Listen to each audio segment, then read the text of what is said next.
আমরা বিবাহের ক্ষেত্রেও পরিকল্পনা গ্রহণ করি। আল্লাহর নবীর সাহাবীরাও পরিকল্পনা গ্রহণ করতেন। আল্লাহর নবীর এক সাহাবিয়া, মহিলা সাহাবিয়া রাসূলের কাছে এসেছেন তার বিবাহের পরিকল্পনা নিয়ে পরামর্শ করতে। সুবহানাল্লাহি ওয়া বিহামদিহি। আমাকে বিবাহ করতে পারবো না, যার সাথে আপনি বিবাহ দেবেন তাকেই আমি বিবাহ করতে পারবো না।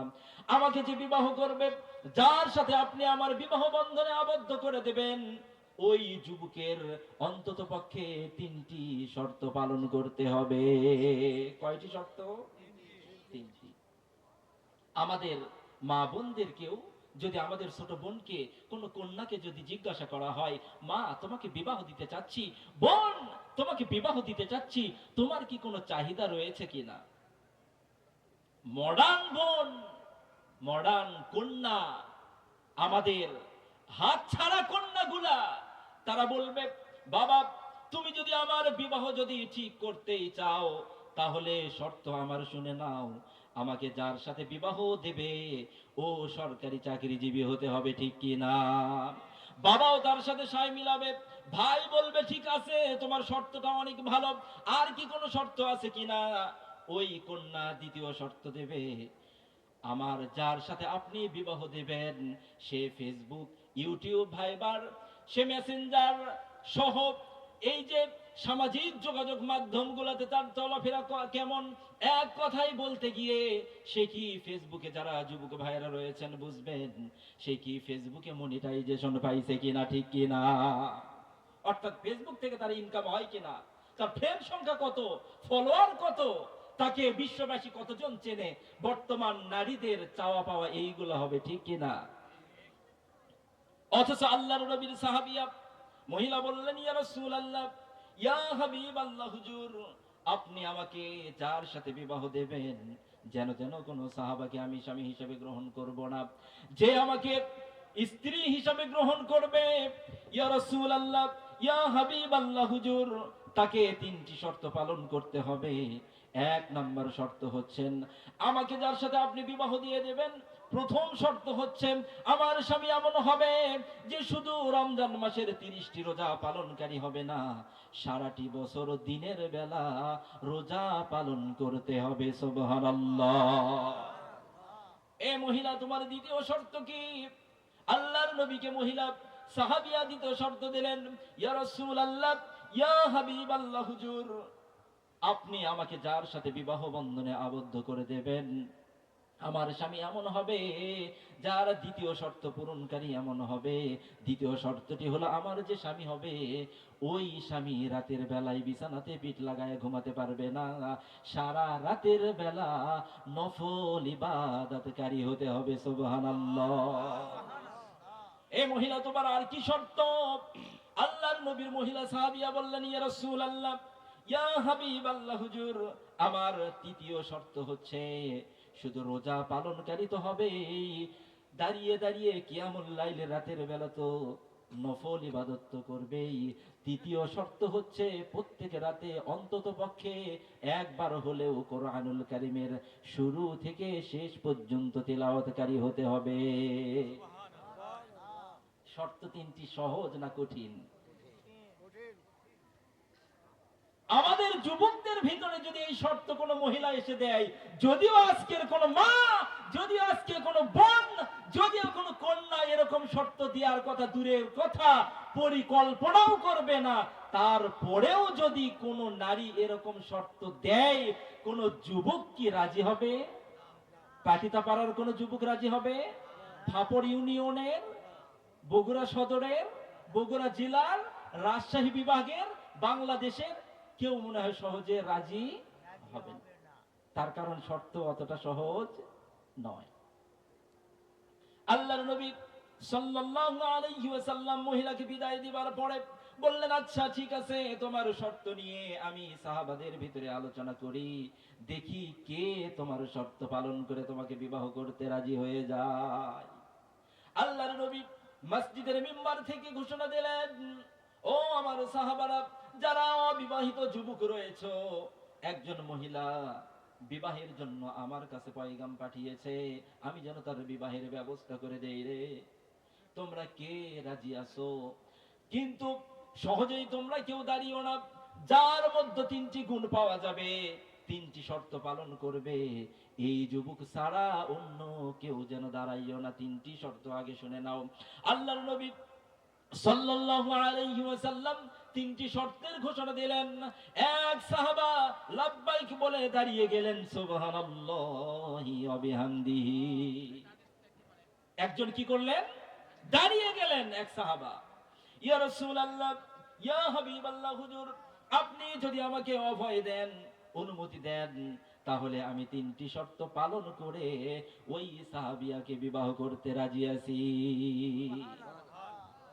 আল্লাহর নবী সাল্লাল্লাহু আলাইহি ওয়াসাল্লাম শর্তগুলো বুঝিয়ে দিয়ে ওই মহিলার সাথে, এই মহিলা সাহাবিয়ার সাথে পুরুষ সাহাবীর বিবাহ বন্ধনে আবদ্ধ করে দিলেন। আল্লাহর নবী সাল্লাল্লাহু আলাইহি ওয়াসাল্লামের কাছ থেকে তারা বিদায় হয়ে চলে গিয়ে সংসার শুরু করে দিলেন। দেখা যায় কিছুদিন পরে এই মহিলা আবার রাসূলের নিকটে উপস্থিত হয়ে, আসসালাতু আসসালামু আলাইকা ইয়া রাসূলুল্লাহ, আসসালাতু আসসালামু আলাইকা ইয়া হাবিবাল্লাহ, ইয়া রাসূলুল্লাহ, ইয়া হাবিবাল্লাহ, হুজুর আপনি যার সাথে আমাকে বিবাহ দিয়েছেন, গ্রাম বাংলার কথা, বগুড়ার কথা, সে আমার সাথে চিটারি করেছে। কি করেছে? কি করেছে? অর্থাৎ যেই শর্ত পালন করার কথা, ওই শর্ত সে কি করে নাই? পালন করে নাই। আল্লাহর নবী বললেন, ও সাহাবিয়া, তুমি তো শুধু একাই এসেছো, তোমার অভিযোগ আমি শ্রবণ করলাম, কিন্তু আমি তো রাহমাতাল লিল আলামিন, আমি তো তামাম জগতের জন্য রহমত, কারো সাথে তো অবিচার করতে পারবো না। আমি তোমার একক পক্ষের বক্তব্য শুনে কোনো রায় দিতে পারবো না। তোমার স্বামীকে আসতে হবে। তোমার স্বামী যখন আসবে, তোমার অভিযোগ আমি তো শুনলাম, তার প্রতি উত্তর শোনার পরে আমাকে রায় দিতে হবে, এর আগে রায় দিতে পারবো না। আল্লাহর নবী বললেন, ও মহিলা সাহাবিয়া, তুমি একক ভাবে বক্তব্য দিলা, তোমার অভিযোগ আমার কাছে দায়ের করলা, তোমার অভিযোগের সত্যতা একক ভাবে শোনার পরে আমি কোনো রায় দিতে পারবো না। তুমি তোমার স্বামীকে সঙ্গে করে নিয়ে আসো, তোমার অভিযোগ তার কান পর্যন্ত পৌঁছুক, সে যদি যুক্তি খণ্ডন করতে পারে তার কাছ থেকেও আমি শুনি, তারপরে তোমাকে আমি রায় দেব, ব্যবস্থা নেব, এর আগে নয়। আল্লাহর নবীর মহিলা সাহাবিয়া বাড়িতে ফেরত যাবার পরে কয়েকদিন পরে তার স্বামীকে সঙ্গে করে নিয়ে রাসূলের নিকটে হাজির হয়ে সালাম জানায়, আসসালাতু আসসালামু আলাইকা ইয়া রাসূলুল্লাহ, আসসালাতু আসসালামু আলাইকা ইয়া হাবিবাল্লাহ, হুজুর আপনি যে সাহাবাকে সঙ্গে করে নিয়ে এসেছিলেন, প্রথম দিন আপনার কাছে অভিযোগ করেছিলাম, আপনার ধারণা আমি হয়তোবা আপনাকে মিথ্যা বলেছি, এই কারণে আপনি প্রমাণের জন্য আমার স্বামীকে নিয়ে আসতে বলেছেন। আজকে আমার স্বামীকে সঙ্গে করে নিয়ে এসেছি, আজকে আমি অভিযোগ বলি, আমার স্বামীর ভিতরে এই দোষগুলো আছে কিনা আপনিও দেখে নেন। আল্লাহর নবী বললেন, এ সাহাবিয়া বলো তোমার কি অভিযোগ? এই সাহাবিয়া বললেন, ইয়া রাসূলুল্লাহ, ইয়া হাবিবাল্লাহ, হুজুর আমার স্বামীকে তিনটি শর্তের বিনিময়ে বিবাহ করেছিলাম। প্রথম শর্ত ছিল, দিনের বেলায় শুধু রমজান মাসে 30টি রোজা নয়, সারা বছর নফল রোজা পালনকারী হতে হবে। অথচ আজকে যখন তাকে সঙ্গে করে নিয়ে আসি, দিনের বেলায় এসেছি, আমার সাথে খানা খেয়ে আপনার কাছে উপস্থিত হয়েছে, আপনি তাকে জিজ্ঞাসা করেন ঘটনা সত্যি কি না। কথা তো এরকম হয়ে গেল না? আল্লাহর নবীর সাহাবী পুরুষ সাহাবীকে বলতেছেন, রে সাহাবী, তোমার স্ত্রী তোমার বিরুদ্ধে যে অভিযোগ দিয়েছে, এইটা সত্য কিনা, আর তুমি কেন শর্ত পালন করো নাই? আল্লাহর নবীর সাহাবী বলেন, ইয়া রাসূলুল্লাহ, ইয়া হাবিবাল্লাহ, হুজুর আমার স্ত্রী যেই অভিযোগ দিয়েছে এইটাও সত্য, এবং আমি যে শর্ত পালন করেছি এইটাও সত্য। প্যাচ লাগছে না? তাই না? স্ত্রী যেটা বলছে এইটাও সত্য, উনি যেটা বলছেন ওইটাও সত্য। আল্লাহর নবী বললেন, কেমন করে তা হয়? তোমার স্ত্রী বলে তুমি রোজা পালন করো না, আর তুমি বলছো রোজা পালনকারী। আল্লাহর নবীর সাহাবী বলেন, ইয়া রাসূলুল্লাহ, ইয়া হাবিবাল্লাহ, হুজুর আমি গরিব মানুষ, সারাদিন কর্মব্যস্ততার ভিতরে আমাকে কাজ করতে হয়, সারাদিন ক্ষেত খামারে কাজ করতে হয়, আমি গরিব মানুষ, আমার দ্বারা নফল রোজা ওইভাবে পালন করা সম্ভব হয় না, কিন্তু আপনার একটা সুন্নাত, একটা হাদিসের আমল আমি ছাড়ি না। কোন সে হাদিস? আল্লাহর নবীকে বলেন, ইয়া রাসূলুল্লাহ, ইয়া হাবিবাল্লাহ, হুজুর আপনি আপনার পাক জবানে বলেছিলেন, মান সামা রমাদান, যেই ব্যক্তি মাহে রমাদানুল মুবারাকের রোজা পালন করল, সুম্মা আতবাহু সিত্তাম মিন শাওয়াল, আর শাওয়াল মাসের 6টি রোজা পালন করলো, কানাকা সিয়ামিদ দাহার, সে যেন সারা বছর রোজা রাখলো। সুবহানাল্লাহ। ইয়া রাসূলুল্লাহ, ইয়া হাবিবাল্লাহ, হুজুর আমি রমজানের 30টি রোজা পালন করার পরে ওই 6টি রোজা পালন করেছি। ইয়া রাসূলুল্লাহ, আপনি এইবার বলেন আমি কি শর্ত পালন করতে পারছি কিনা? শর্ত পালন হয়েছে? আলহামদুলিল্লাহ। মহিলা সাহাবিয়া বলেন, ইয়া রাসূলুল্লাহ, বুঝলাম প্রথম শর্ত পালন হয়েছে, কিন্তু আপনার সাহাবী তো রাতের বেলা কিয়ামুল লাইল করে না, নফল রোজা পালন করে না। আল্লাহর নবী সাহাবীকে বললেন, রে সাহাবী, তোমার দ্বিতীয় যুক্তি, দ্বিতীয় অভিযোগের তুমি কি যুক্তি কিভাবে খণ্ডন করতে চাও? আল্লাহর নবীর সাহাবী বলেন, ইয়া রাসূলুল্লাহ, ইয়া হাবিবাল্লাহ, হুজুর এই ক্ষেত্রেও আমার স্ত্রী যেটা বলেছে তার কথাও সত্য, আর আমি আপনার দেয়া শর্ত পালন করেছি এইটাও সত্য। কিভাবে শর্ত পালন করেছ? আল্লাহর নবীর সাহাবী বলেন, ইয়া রাসূলুল্লাহ, ইয়া হাবিবাল্লাহ, হুজুর সারাদিন কর্মের কারণে দাঁড়িয়ে দাঁড়িয়ে নফলে ইবাদত করতে পারি না, কিন্তু আপনার একটা সুন্নাতের আমল ছাড়ি না। আপনি বলেছিলেন কোন ব্যক্তি যদি সালাতুল ইশা ফিল জামাআহ, কোন ব্যক্তি যদি সালাতুল ইশা জামাআতের সাথে আদায় করল, কানাকা সে যেন নিসফুল লাইল, কিয়ামুল নিসফুল লাইল, সে যেন রাতের অর্ধেক অংশ দাঁড়িয়ে দাঁড়িয়ে ইবাদত করলো। সুবহানাল্লাহ। ওয়া মান সাল্লা সুবহি, আর কোন ব্যক্তি যদি ফজরের সালাত আদায় করলো, সে যেন কুল্লু লাইল, পূর্ণ রাত দাঁড়িয়ে দাঁড়িয়ে নফলে ইবাদত করলো।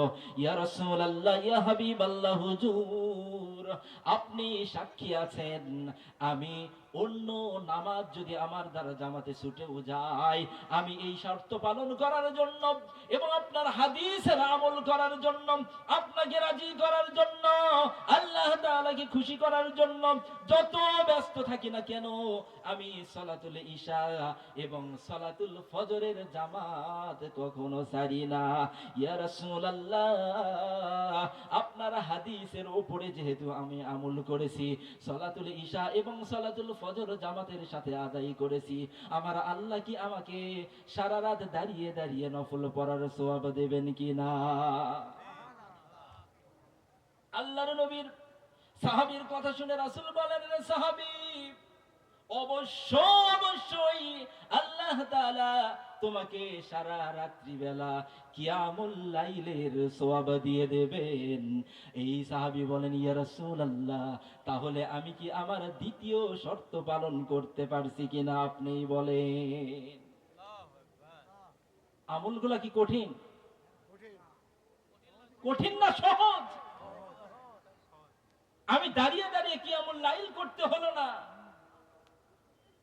শুধু ঈশা এবং ফজর জামাতের সাথে আদায় করলেই আল্লাহ তাআলা দাঁড়িয়ে দাঁড়িয়ে ইবাদতের সওয়াব দিয়ে। মহিলা সাহাবিয়া বলেন, ইয়া রাসূলুল্লাহ, ইয়া হাবিবাল্লাহ, হুজুর বুঝলাম প্রথম শর্তে আপনার সাহাবী জয়লাভ করেছে, দ্বিতীয় শর্তেও জয়লাভ করেছে, কিন্তু তাকে জিজ্ঞাসা করেন রাতের বেলা তো অন্তত পক্ষে কোরআনুল কারীম তিলাওয়াত করা কঠিন কিছু না। আপনার সাহাবী কি রাতের বেলা কোরআনুল কারীম তিলাওয়াত করে কিনা? আল্লাহর নবীর সাহাবীর দিকে রাসূল তাকানোর সঙ্গে সঙ্গে আল্লাহর নবীর সাহাবী বলেন, ইয়া রাসূলুল্লাহ, ইয়া হাবিবাল্লাহ হুজুর, আমি কোরআনুল কারীম খুলে খুলে হয়তোবা পড়তে পারি নাই, সারা রাত পড়তে পারি নাই, কিন্তু আপনি হাদিস শরীফে বলেছেন মা করা সূরাতুল ইখলাস, কোন ব্যক্তি যদি সূরাতুল ইখলাস ওয়াহদান একবার যদি তিলাওয়াত করে, আল্লাহ সুবহানাহু ওয়া তাআলা তার আমলনামায়, অর্থাৎ তার আমলনামায় কোরআনুল কারীম 3 ভাগের 1 ভাগ তেলাওয়াত করলে যেই সওয়াব হতো, একবার শুধু সূরা ইখলাস পাঠ করার কারণে সেই সওয়াব তার আমলনামায় দিয়ে দেন। ইয়া রাসূলুল্লাহ, ইয়া হাবিবাল্লাহ হুজুর, আমি যখন বিছানাতে শয়ন করতে যাই, আল্লাহর নবী ও রাসূল, আমি যখন বিছানাতে শয়ন করি, আমি জানি আমার স্ত্রী আমার বিরুদ্ধে অভিযোগ নিয়ে আসবে, এবং এই অভিযোগকে স্মরণ করে এবং আমি এই সূরা পাঠ করি, এইটা শুনে যেন তার স্মরণ হয়েও সেও যেন এই সূরা পাঠ করতে পারে। দুইটি লক্ষ্যকে সামনে নিয়ে আমি সূরাতুল ইখলাস জোরে জোরে পাঠ করি। সম্মানিত হাদিরিন, আমরা বাড়িতে গিয়ে কয়দিন এই আমলটা করতে করেছি কি কেউ? আমি দাঁড়িয়ে দাঁড়িয়ে বসে বসে কোরআনুল কারীম তেলাওয়াত না করলেও আমি শুয়ে থেকে হলেও আমার স্ত্রীকে শুনিয়ে শুনিয়ে সূরাতুল ইখলাস পাঠ করছি কিনা শুনে দেখে। আর আপনি বলেছেন কোন ব্যক্তি যদি কোরআনুল কারীমের সূরাতুল ইখলাস একবার পাঠ করে, আল্লাহ তাআলা তাকে কোরআনুল কারীমের 1/3 অংশ পড়ার সওয়াব দেয়, অর্থাৎ 3 ভাগের 1 ভাগ পড়ার সওয়াব দেয়। কোন ব্যক্তি যদি 3 বার সূরাতুল ইখলাস পাঠ করে, আল্লাহ তাআলা তাকে পুরা কোরআনুল কারীম তেলাওয়াতের সওয়াব দিয়ে দেয়। ইয়া রাসূলুল্লাহ, ইয়া হাবিবাল্লাহ হুজুর, আপনি বলেন আমার দ্বিতীয় শর্ত পালন হয়েছে কিনা? হাবিবাল্লাহ হুজুর, আপনার এই সাহাবী যে এত চালাক আমি আগে জানতাম না।